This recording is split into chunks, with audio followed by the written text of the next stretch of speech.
할렐루야. 예. 또 어느덧 벌써 주일 후 3일이 지났습니다. 세월이 참 빠른 것 같습니다. 그제 또 추수감사절 참 뚝방 걷기에 대해서 오랜만에 우리 성도님들이 단합된 모습 너무 좋았습니다. 이런 모습들이 빨리 회복되어서 교회가 정말 생동감 있는 그런 교회가 되면 정말 좋겠습니다. 지난주 세례 요한에 대해서 우리가 말씀을 나눴는데 참 메시아의 길을 준비하며 그의 인생, 짧은 인생이죠. 30세에 예수님보다 6개월 앞에 태어나셨으니까 예수님 공생이 시작하기 전에 돌아가셨으니까 30세에 죽었습니다. 예수님의 오시는 길을 예비하기 위해서 자신의 사명을 감당하고 그렇게 돌아가는 모습은 안타깝게 돌아갔지만 그의 사명을 충분하게 감당을 잘하고 돌아가셨습니다. 우리 인생이라는 것이 누구나 결국은 피해갈 수 없는 마지막 그 죽음이라는 게 우리에게 있지 않습니까? 그러나 우리가 어떻게 살았느냐 또 어떻게 죽었느냐 이것은 우리에게 던져주는 굉장히 중요한 질문입니다. 내가 평생을 어떻게 살았을까?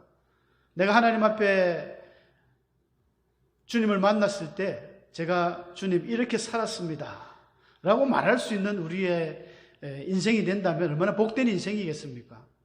정말 부끄럽게 이렇게 구원받는 것이 아니라 당당하게 당당한 사람이 있겠습니까만은 그런 인생이 참 복된 인생이다 그렇게 생각하고 우리가 항상 우리의 자신의 삶을 늘 되돌아보는 그런 지혜가 있어야 된다고 생각합니다. 오늘 마태도 한편으로 보면 그런 참 훌륭한 인물입니다. 예수님의 12제자 중에 이제 부름을 받은 이 마태는 예수님의 제자였죠. 예수님께서 마태를 향하여서 일어나 나를 쫓으라, 나를 따르라. 그때에 마태는 뒤도 안 돌아보고 예수님을 따라갔다고 오늘 성경에 기록해져 있습니다. 대단하신 것 같아요. 그가 이렇게 빠른 회심을 하고 예수님을 따라가면서 그의 인생이 완전히 180도 바뀐 축복된 인생으로 되었거든요. 우리에게 참 던져주는 그런 시사하는 바가 많은 것 같습니다. 이제 구약 성경을 끝내고 신약으로 들어왔는데 신약에 우리 복음서는 보통 유명한 네 복음서죠. 사복음서라고 합니다. 마태, 마가, 누가, 요한 이렇게 네 복음서가 있는데 이 복음서들마다 약간의 특징들이 좀 있죠. 맨 앞에 있는 이름이 그 복음서의 저자들입니다. 마태복음은 마태가 기록한 복음서요. 마가복음은 마가가 기록한 복음서입니다. 누가복음은 누가가 기록했고 요한복음은 요한이 기록했습니다. 그런데 다 똑같은 복음서지 뭐가 틀리나 물론 예수님에 대한 이야기는 다 똑같습니다. 그러나 조금씩 틀린 부분들이 보입니다. 왜냐하면 기록한 사람들이 자기가 가지고 있는 생각과 어떤 자기의 그런 인격들이 조금씩 틀리다 보니 기록된 것도 조금씩 차이는 있습니다. 그래서 마태복음은 우리가 보통 이야기할 때 유대인의 왕으로 오신 메시아를 많이 강조하죠. 그래서 구약의 많은 선지자들의 그런 예언의 말씀들이 이렇게 임했다. 중간중간에 보면 굉장히 그 선지자들의 말을 인용을 많이 하는 게 좀 특색이 있습니다. 그리고 마태복음만큼 또 세상에 많이 팔린 책이 없어요.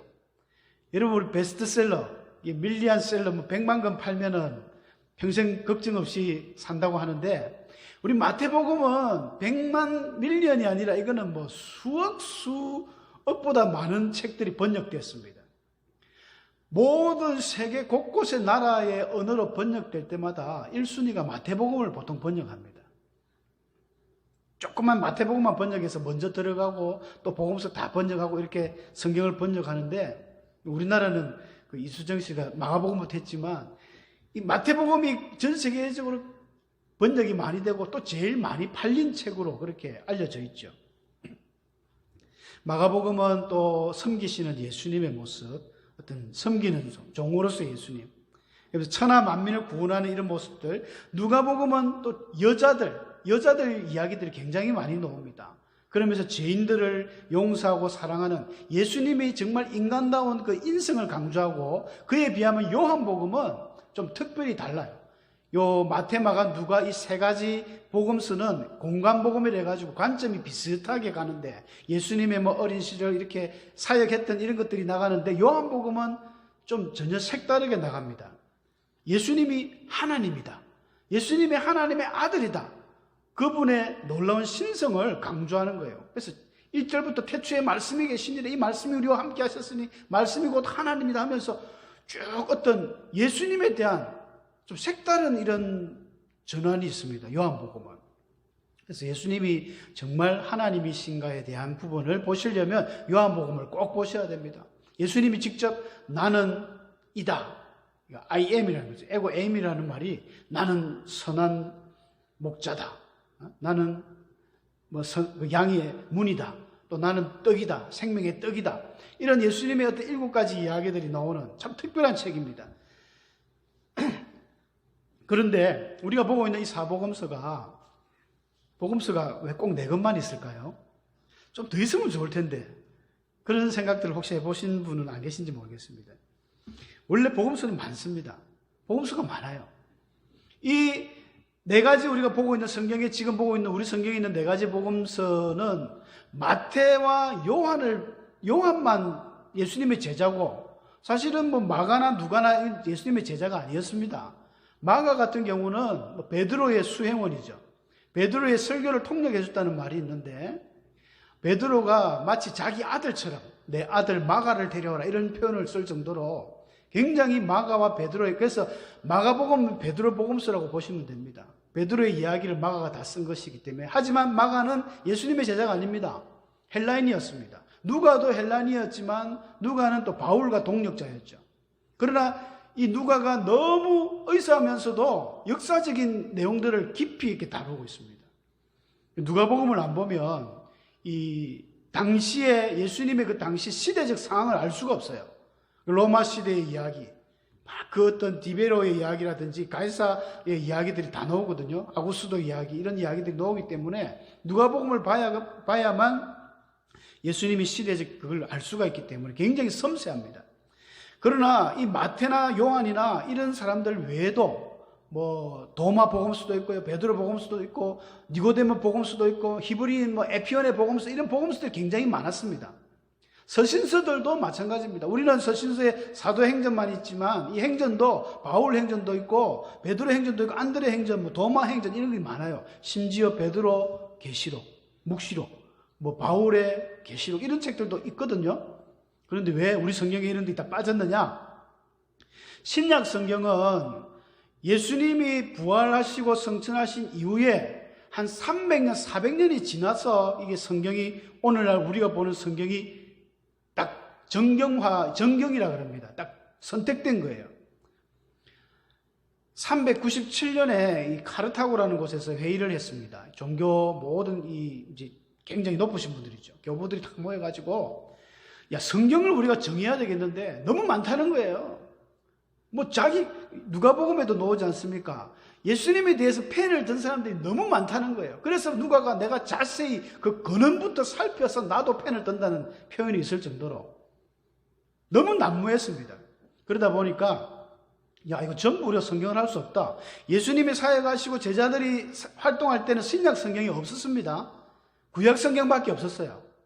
구약 39권 성경이 있었는데 신약 성경은 한 400년 지나서 397년에 회의를 통해서, 야, 이 27권, 이걸 오늘날 우리가 보고 있는 성경입니다. 이거를 성경으로 정하자라고 정한 것입니다.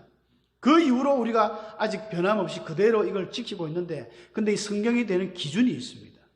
기준이 첫 번째가 사도성이거든요. 복음서가 너무 많이 있지만 전부 다 성경으로 해줄 수 없는 거예요. 그래서 읽어보니까 적어도 사도가 했다 하면 이제 권위가 있다는 거죠.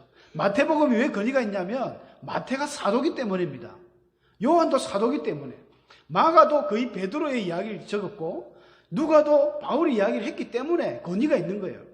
근데 다른 모든 책들은 이 사도성이 일단 기본이 돼야 됩니다. 그 다음에는 보편성이 있어야 되겠죠. 보편적으로, 일반적으로 그 당시에 통용되는 이야기들이 들어가야 되는데, 무슨 소설처럼 밑도 끝도 없이 이상한 이야기가 나오면 이 성경을 할 수 없다. 그리고 제일 중요한 것이 영감성입니다. 이 책 안에 하나님의 어떤 영감이 깃들여져 있어야 된다. 이거 복음서를 보니까, 어떤 행전이나 서신서를 보니까 하나님이 떠오른다. 성령의 어떤 교감이 일어난다. 이게 제일 중요합니다. 이런 것들을 기준으로 해가지고 오늘날 우리가 보고 있는 성경을 딱 27권 뽑은 거예요. 이 이후에 다른 거 나오면 성경 아닙니다. 근데 영화에 예전에 그런 게 막 나왔죠. 뭡니까? 유다에다 갑자기 생각이 안 나네. 한때 영화로 막 나가지고, 그 전부 외경이고 위경입니다. 그래서 정경을 제외한 모든 것들은 외경이고 위경인데, 가톨릭에는 우리 성경보다 7권이 더 많습니다. 66권이 아니고 자기들은 74권 정도 돼요. 구약에 이제 번역할 때 빠졌던 저번에 이야기했던 마카비라든지 이런 유딧, 토빗 이런 것 성경이 들어가 있거든요. 우리하고 조금 틀리지만, 이거 외에 지금 누가 발견해가지고 옛날에 발견돼 나왔다. 다빈치 코드. 예, 생각이 났습니다. 영화 다빈치 코드 해가지고 그거 보면 유다가 적었던 어떤 내용들인데 인정 못 합니다. 성경 아닙니다. 그런 거는요, 무수하게 많습니다. 지금도 찾아보면 많이 나와요. 그러나 성경이 될 수가 없습니다. 이제는 이걸 딱 정했기 때문에 이거 외에 딴소리 하는 거는 이단이고 사이비입니다. 우리는 이 성경을 그대로 정경으로 받아들이고 이것이 정말 큰 힘이 된다는 사실을 여러분들이 꼭 기억하시면 좋겠습니다. 예수님께서 그래서 마태복음의 특징 중에 하나가 이게 정리가 정말 잘 돼 있어요. 마태복음은 다른 복음서하고 특징 중에 하나가 예수님이 한날은 족보 이야기를 쫙 하다가 그 다음에는 산상보원에서 좋은 말씀을 집중적으로 3장에 걸쳐서 다 하고 좀 있다 보니까 좀 지나가니까 병자들만 집중적으로 치유를 하고 또 어디 가니까 천국의 비유만 쫙 하고 종말의 비유만 쫙 하고 뭔가 이렇게 모여가 있는 거예요. 이것은 세리 마태가 아무래도 세관원이다 보니까 이 펜을 잘 쓰지 않습니까? 당시 세리가 된다는 것은 굉장히 공부를 많이 하신 분들이거든요. 언어도 잘 다룹니다. 당시에 통용되는 언어가 히브리어는 자기 나라 언어지만은 그 다음에 헬라어가 많이 사용되었고 그 다음에 아람어라고 큰 언어가 있습니다. 예수님께서도 제자들도 예수님도 하신 말들 중에 여러분들이 아는 이야기 달리다굼, 그 회당장 야이로의 딸을 일으킬 때 소녀야 일어나라 달리다굼 이 아람어거든요. 십자가 위에서도 엘리 엘리 라마 사박다니 할 때 엘리 엘리는 히브리어인데 라마 사박다니는 또 아람어입니다. 그렇게 혼용돼서 사용하던 때이기 때문에 마태는 능숙능란하게 쓰는 거예요. 그래서 성경을 직접 썼습니다. 요한도 뒤늦게 공부를 해서 성경을 쓴 것이고 누가는 원래 헬라를 잘했기 때문에 마가도 헬라를 잘했기 때문에 마태가 그래서 성경을 썼는데 구분이 막대가 있는 거예요. 그러면서도 불구하고 마태는 얼마나 성격이 조용하고 겸손하다고 해야 될까요? 자기가 마태복음을 썼음에도 불구하고 자기 이야기가 거의 없어요. 오늘 본문 외에는 없습니다. 마태가 예수님 처음 만났을 때 그래도 잠깐 자기가 예수님이 나를 따라오너라 했을 때 따라간 거 이 이야기 외에는 어떤 것도 쓰지 않았어요. 참 겸손한 사람인 것 같습니다. 어떻게 마태가 변화되었나? 자세히 살펴볼 내용도 없어요. 너무 간단하게 한 절에 끝내고 있거든요. 예수님이 한날은 마태가 있는 세관에 딱 앉은 걸 보고 예수님이 가셔가지고 한마디 던졌습니다. 이르시되 나를 따르라. 설교 제목이죠. 나를 따르라. 그러니까 마태가 벌떡 일어나서 따랐다는 거예요. 일어나 따랐다. 이건 이제 다른 누가복음의 같은 병행기절에 보면요. 누가복음 5장 28절에는 모든 것을 버리고 일어나 따르니라 라고 되어 있습니다. 여러분 마태라는 사람이 일단 기본적으로 세관에 일하는 세리입니다. 그 당시 세리들은 돈이 많았어요. 로마의 세금을 바치기 위해서 이스라엘 사람들에게 좀 양을 더 많이 받아서 중간에서 가로채고 했기 때문에 세리들은 부정 재물이 많았습니다. 그러다 보니까 이스라엘 사람들로부터 기생충 같은 그래서 경멸의 대상자들이었거든요. 하지만 세리들은 부자였습니다. 예수님이 자기가 이제 변화돼서 예수님을 초청해가지고 제자들을 초청해서 그 집에서 마태의 집에서 식사를 했다고 그 10절에도 기록되어 있죠. 마태의 집에서 음식을 잡수는데 세리와 죄인들, 예수 그리고 그의 제자들 이 엄청난 사람들이 다 모인 거예요. 그렇게도 모일 수 있는 큰 저택에 살았는 사람이 마태입니다. 그럼에도 누가복음에서는 모든 것을 버리고 일어나 따라갔다는 것입니다. 이것이 너무 순식간에 일어나니까 어떻게 이런 일이 일어날 수 있을까? 우리가 한번 생각을 해봐야 됩니다. 만약에 예수님께서 여러분들에게 오셔가지고 나를 따르라 할 때에 여러분들이 쉽게 마태처럼 따라가시겠습니까? 잠시만요. 예수님, 제가 집에 아직 이거 처리 안 된 게 있는데 이거 해놓고 저거 해놓고 저거 해놓고 저거 해놓고 가겠습니다. 충분히 그럴 만한데 마태는 그냥 따라갔습니다. 왜 그랬을까요? 아마 평소에 어떤 이런 부분에 대해서 많은 고민과 그런 생각을 했지 않을까. 전도서 말씀해 보니까 형통한 날에는 기뻐하고 공고한 날에는 생각하라 했거든요. 우리 믿음의 성도들은 항상 자신의 어떤 일들을 잘 돌아보는 습관이 있어야 됩니다. 내가 하는 것이 지금 맞는 것인가? 내가 지금 가고 있는 이 길이 정말 하나님이 기뻐하시는 길인가? 나 정말 잘하고 있는 건가? 내가 지금껏 살아온 것이 부끄럽지 않은 삶이었던가? 한 번씩은 돌아보셔야 됩니다. 마태는 아마 모르긴 몰라도 굉장히 고민이 많았을 거로 봅니다. 왜냐하면 사람이 의로워요. 보니까 여러분 삭개오도 그렇지만 여리고의 그 세리장이었던 삭개오도 예수님 만나서 자기가 자신이 재산의 4배를 다 주겠습니다 고백했던 거 보시면 아시겠지만 마음이 의로운 사람이에요. 의로운 사람. 비록 자기가 죄인이었지만 세리였지만 그 하면서 자기가 돈은 많이 벌었지만 벌면서도 마음이 뭔가 찜찜했다는 거죠. 야, 이건 내가 진짜 이래가 되나? 내가 정말 이렇게 살아도 될까? 내가 언제까지 기생충처럼 우리 백성들을 같은 동족들의 피를 빨아먹는 이런 삶을 살면서 나 혼자 떵떵거리면서 잘 사는 거 이거 과연 괜찮을까? 고민 충분히 했으리라고 봅니다. 그때 예수님을 만난 거죠. 나를 따르라 하니까 옳거니 하면서 다 버렸습니다. 예수님이 제자들을 부를 땐 다 그랬죠. 베드로도 그랬고 안드레도 그랬고 거물을 씻고 있는데 나를 따르라 했을 때 다 버리고 따라갑니다. 예수님의 어떤 그 모습을 이 사람 제자들이 발견을 하는 거예요. 보통 분이 아는 걸 알거든요. 그런 자세한 과정들은 정확하게 설명은 없지만 베드로가 그 예수님을 처음 만날 때 처음에는 어떻게 된지 모르겠지만 마태복음에는 간단하게 4장 19절에 나를 따라오라 하니까 따라가신 것 같지만은 이 다른 복음서에 누가복음입니까?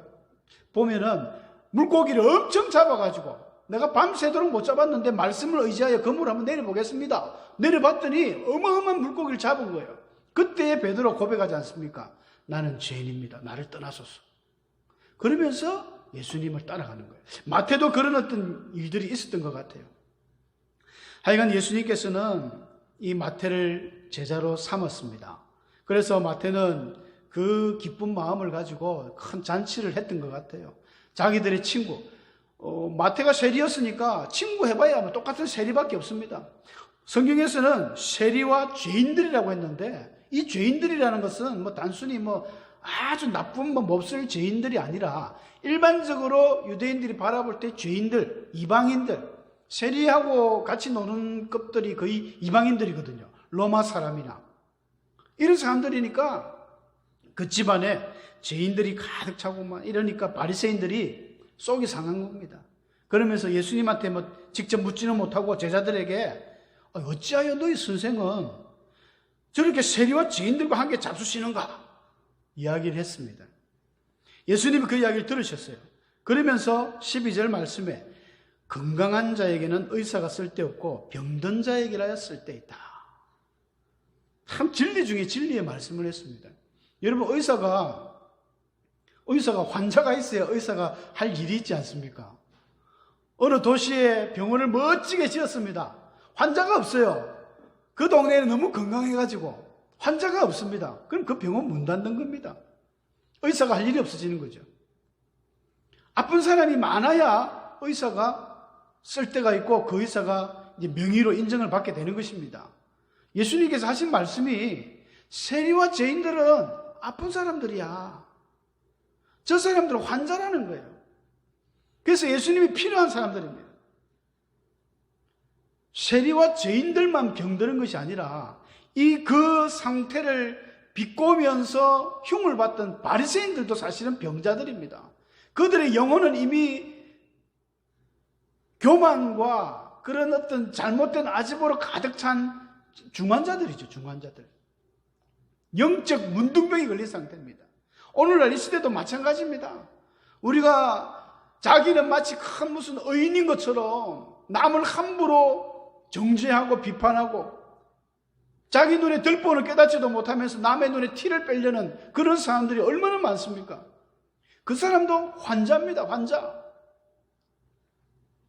어쩌면 이 세상의 모든 사람들이 그런 정말 이 영혼을 치유하시는 예수님이 꼭 필요한 전부 중환자들이에요. 우리가 중환자실에 들어가야 될 그런 사람입니다. 저도 환자고 여러분들도 환자입니다. 문제는 내가 환자인지 인식을 못하는 게 정말 큰 문제입니다. 문둥병, 요즘은 한센스병이라지 않습니까? 이게 왜 무섭느냐 하면 아픔을, 고통을 느끼지 못하는 데에 그게 아주 무서운 병이지 않습니까? 사람이 손가락이 잘리고 손톱이 빠지고 뭔가 이러면 아야 아파야 되는데 아픔을 모른다는 것입니다. 그와 같이 우리가 영적으로도 자꾸만 내가 하나님의 품을 떠나고 죄를 짓고 죄인이 되어 가는데도 불구하고 아픔을 못 느끼는 거예요. 내가 죄인인지 모르고 나는 죄가 없어. 네가 문제야. 아무개 집사, 아무개 장로, 아무개 목사 문제야. 이렇게 이야기하는 그 사람은 굉장히 심각한 사실은 문둥병에 걸린 사람이라고 볼 수 있습니다. 우리는 정말 주님을 따르는 제자들이 되어야 됩니다. 마태에게 예수님이 나를 따르라 했을 때 마태가 따랐던 것처럼 우리도 주님을 이제 따르는 사람들이 되어야 됩니다. 주님을 따르기 위해서는 먼저 내가 아주 심각한 죄인이라는 것을 인정하고 인식해야 됩니다. 간혹 나는 죄가 없어. 나는 아직 술도 안 하고 담배도 안 피우고 나쁜 짓도 안 하고 도박도 안 하고 그런 사회적인 법의 어떤 기준을 대가지고 내가 의롭다고 여러분들 착각하시면 절대 안 됩니다. 주님 앞에 섰을 때 의인은 없나니 하나도 없다 했습니다. 다 죄인입니다. 그러므로 사도 바울도 그런 이야기를 했습니다. 사도 바울은 율법에 정말 1.1도 흠이 없을 정도로 자기는 살았지만 자기는 죄인 중에 괴수다. 자기를 그렇게 고백했지 않습니까? 그래서 날마다 자기는 죽는다고 했습니다. 십자가에 날마다 죽는다. 자기 자신을 돌아본다는 것이죠. 그래서 많은 고린도 교인들에게도 그런 선줄로 생각하거든 넘어질까 조심하라. 그러면서 또 이런 이야기도 했습니다. 형제들아 너희를 부르신 그 하나님의 부르심을 보라. 육체를 따라 지혜로운 자가 많지 않다. 능하고 이런 사람이 없다. 하나님께서는 미련한 자를 들어서 지혜로운 자를 하나님께서 꾸짖으시고 또 연약한 자를 통해서 강한 자를 부끄럽게 하신다. 모든 육체는 자랑하지 못하게 하신다. 그렇게 말씀을 하시면서 우리의 나약함을 자랑합니다. 사랑하는 성도 여러분, 저와 여러분은 이런 죄인들이고 이런 나약한 자인 것을 꼭 기억하시기 바랍니다. 바울 사도는 주님을 닮아가는 삶, 자기를 내려놓고 주님을 닮아가는 삶을 빌립보서 3장에서 자기의 감정을 통해 이야기합니다. 무엇이든지 내게 유익하던 것을 다 해로 여긴다. 그리스도를 위하여 다 해로 여긴다. 왜냐하면 그리스도 예수를 아는 지식이 가장 고상하기 때문이다. 그러면서 그 12절에 3장 12절에 그런 이야기 했습니다. 내가 이미 얻었다 함도 아니요 온전히 이루었다 함도 아니요 오직 내가 그리스도 예수께 잡힌 바 된 그것을 잡으려고 달려간다 했습니다. 오직 내가 그리스도 예수께 잡힌 바 된 그것이 무엇일까요? 오늘 깊이 한번 생각을 해봤습니다. 여러 주석을 아무리 살펴봐도 시원한 대답이 안 나오더라고요. 무엇일까? 바울이 고백했을 때 내가 이미 얻었다 함도 아니고 온전히 이루었던 것도 아니고 예수 그리스도께 잡힌 바 된 그것을 잡으려고 달려간다 했거든요. 예수 그리스도께 잡힌 바 된 그것. 여러분 예수님께서 여러분들을 무엇을 잡았습니까? 예수님이 우리를 잡은 그것. 예수님과의 첫 번째 만남이라고 생각합니다. 예수님이 나를 부르셨을 때 사람마다 다 회심의 그 모양과 모습은 다 다르지 않습니까? 마태는 이렇게 세간에서 만났겠지만 베드로는 거물 고기 잡다가 만나고 다 틀리거든요. 사도 바울은 다메섹으로 가는 길에서 예수님을 그 환상과 빛 가운데 예수님 만났습니다. 바울의 첫사랑이죠. 이 첫사랑은 시작입니다. 시작. 끝이 아니에요. 내가 예수님을 잡은 그것을 다시 놓지 않기 위해서 쫓아간다는 겁니다. 여러분 첫사랑 아직 간직하고 있습니까? 뜨겁습니까? 처음 하나님 믿을 때 그 감격이 식지 않도록 쫓아가는 겁니다. 달려가는 것입니다. 마치 운동선수가 그 결승점을 향해서 달려가는 것처럼 표대를 향해서 하나님 위해서 부르신 그 부름의 상을 위하여 바울은 달려간다고 고백하고 있습니다. 이게 예수님을 따라가는 제자의 모습입니다. 오늘 저와 여러분을 예수님께서 부르실 때에 나를 따르라. 마태처럼 우리가 주님을 따르는 삶을 되어야 될 것입니다. 주님을 따른다는 것은 주님을 닮는다는 것이거든요. 예수님을 닮아가는 삶. 자꾸만 예수님을 향해서 달려가고 또 엎어지고 넘어지더라도 또 달려가고 그러다 보면 어느샌가 돌아보면 우리가 많이 변해져 있습니다. 예수님을 많이 닮아가 있어요. 세상 사람들은 야, 너 많이 변했다. 이렇게 이야기를 합니다. 얼굴도 변했다. 인상도 변했다. 모든 것들이 참 많이 변한 것 같다. 이런 이야기를 듣습니다. 들어야 정상입니다. 교회를 10년 다니고 20년 다녔는데도 아직까지 세상 것이 벗어지지 않아가지고 너 아직 교회 다니나? 너도 교회 집사가, 너도 교회 장로가, 권사가, 이런 이야기 들으면 우리가 진짜 금식하고 회개해야 됩니다. 오늘 마태가 보여준 뒤를 돌아보지 아니하고 주님께로 바로 변했던 모습, 우리가 가슴에 새겨야 될 것 같습니다. 주님을 따르는 삶. 주님이 나를 따르라 할 때에 예 주님, 제가 많이 부족하지만 열심히 주님을 쫓겠습니다. 따라가겠습니다. 고백하고 따라가는 복된 주의 성도들 되시길 축원합니다.